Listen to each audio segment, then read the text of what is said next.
Hey guys, and welcome back to my channel. So I'm sure most of you already have heard about the One Book July challenge that happens every year. If not, I'll leave a few links below so you can check them out. So basically this year they decided to use the bullet journal method. So I've never read this before, but I was inspired to buy the book after watching Brandy Michelle Plan's video. And obviously, like, I've had discussions with her and Carrie about it as well. So I'm just going to show you like a few things that I kind of picked up on, and a few things that I want to apply. I think for me the main thing is that I've always been a bit hesitant to call my planner a bullet journal, because it doesn't really fit into the traditional bullet journal, you know, which kind of is very simple and kind of uses symbols and keys and things like that. But it's also not a kind of bullet journal that, you know, where you see people drawing like really beautiful spreads and, you know, like artwork basically, isn't it? So I think I've always felt like mine is kind of somewhere in between, so it's not really a bullet journal. But the main thing I kind of picked up from, you know, the book so far is that actually bullet journal in itself is just a system for organizing life, and how, you know, how that physically manifests on paper, that's just the details, and that's going to be different for every person. So, and obviously I'm learning that it's actually more than just organizing your life, which I'll come to that in a minute.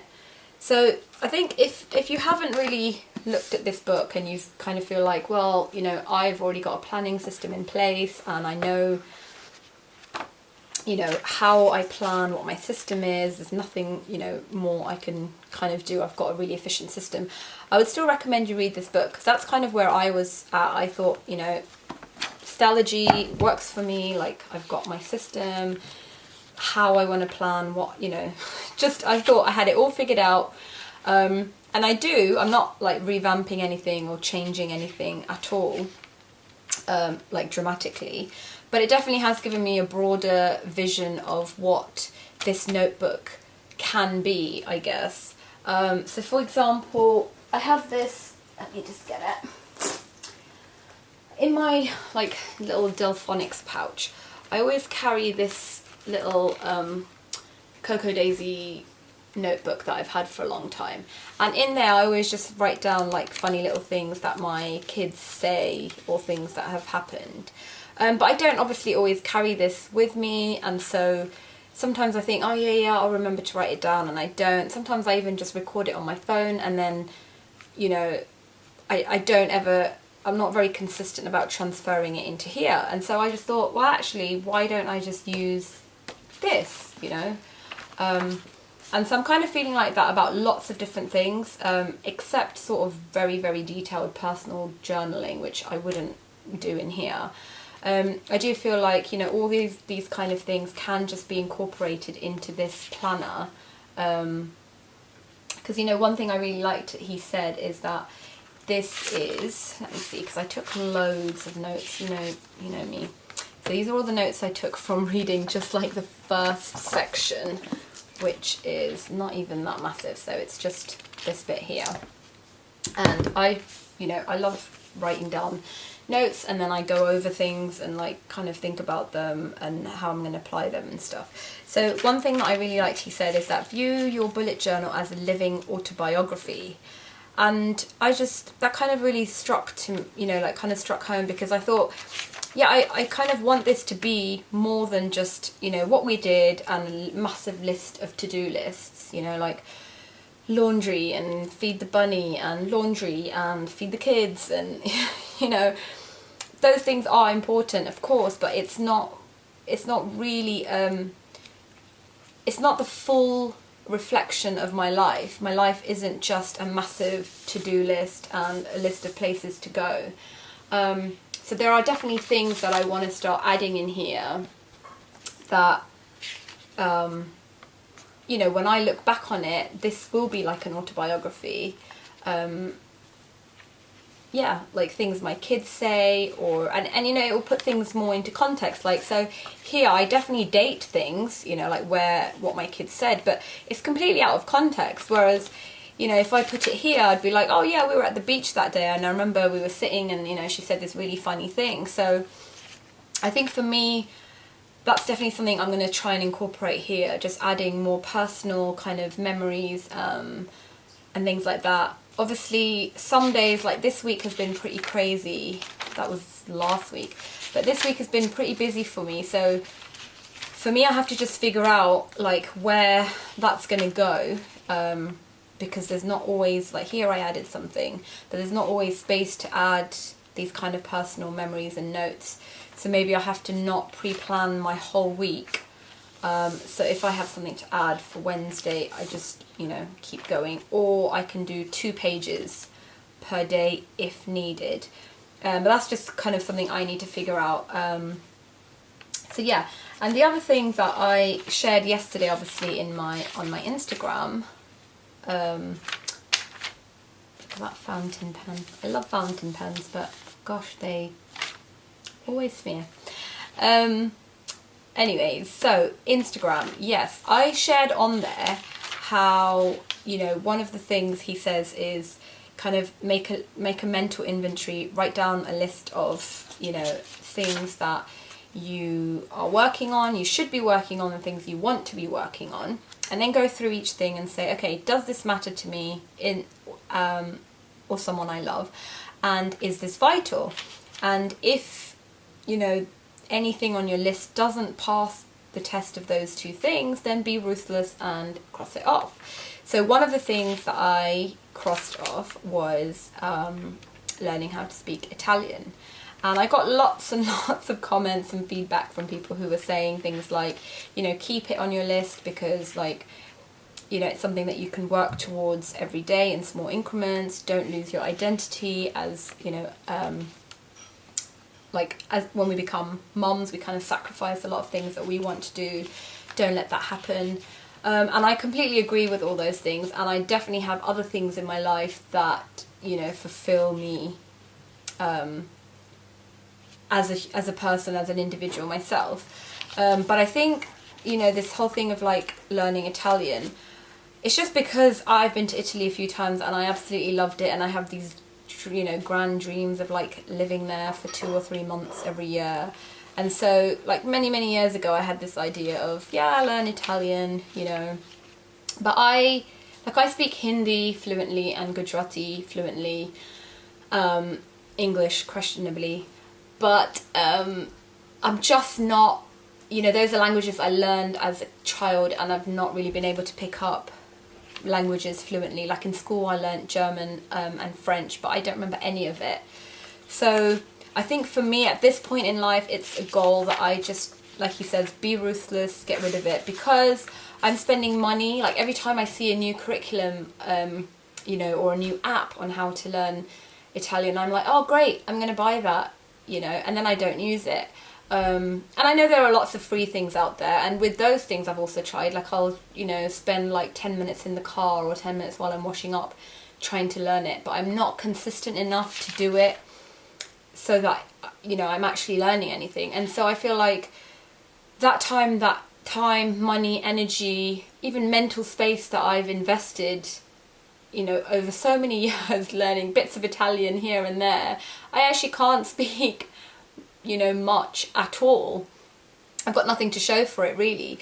So until a time when I'm probably able to kind of give it, you know, enough attention, dedicated time to sit and do it, for now it's going off my list, and that time I can use on other things that, you know, I am able to do, and probably that I want to do, you know, a lot more than I want to learn Italian, because if I really wanted to do it, I probably would make time for it.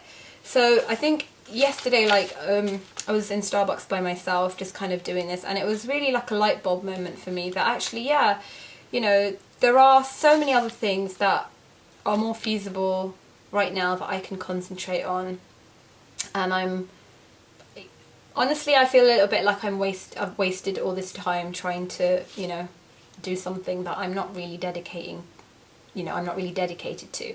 So yeah, learning Italian is off the table.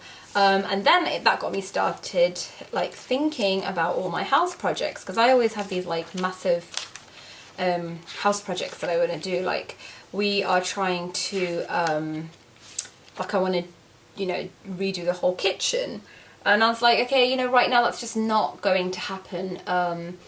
So what are one or two things that I can do in the kitchen or buy for the kitchen that will make it kind of nice, and it kind of fulfills the desire I have. So I'm going to work on those, and they're more kind of practical short-term goals that I can do, like repainting, buying a new splashback, things like that. Also the garden, like we desperately need new garden furniture, but we've been like putting it off buying it because we're like, oh, actually we need to redo the whole garden. When's that going to happen? And so we keep putting off, buying stuff, and summer after summer we're out there, we've got nothing to sit on, and we can't really enjoy our meals outside properly. So I just thought, okay, this year we're just going to buy it. I'm going to bite the bullet. I'm going to just buy the furniture, and then we'll just have to, when we're able to redo the whole garden, we'll figure it out. We'll figure out, where it can go, and, whatever. So I think like that kind of mentality of not just putting things off, like focusing your energy on such massive projects that really you don't have the time and energy to give to that project. I think that's kind of been a light bulb moment for me, that okay, if there are some things that I can achieve in those areas, great. Otherwise, it goes on the very, very back burner, that it doesn't even make it into my list, basically. So yeah, that's kind of where I'm at right now. I really liked the kind of whole section he talked about decision fatigue, because that's something I definitely kind of suffer from. I get to the end of the day and I honestly just cannot make any decisions after like 4 p.m. And so when my kids are saying things like, oh, what shall I name my little pet, or what shall I name my little Minecraft figure, and it really stresses me out. And so he kind of really articulates that really well, and says that actually, even if you're a very high functioning person, you just cannot make decision after decision after decision without paying a price for it. And in one sense it's worse, because with physical fatigue you notice it. This is like, mental fatigue, that it actually takes a toll on you without you even noticing.